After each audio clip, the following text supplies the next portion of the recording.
I had noticed I was smelling a little musty smell, and then I had noticed some of my clothing was starting to get like a mildewy smell and then little spots on some of the clothing.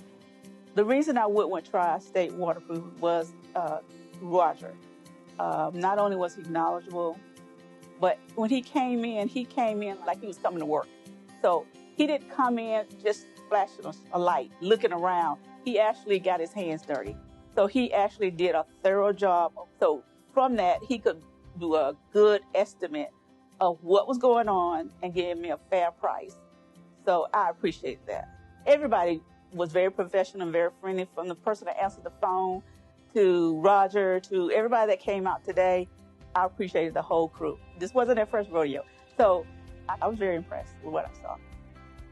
I would recommend my friends and family to give Tri-State, a call if you're having some moisture issues or if you smell anything that smells like mildew, to give them a call. Let them come out and assess the situation.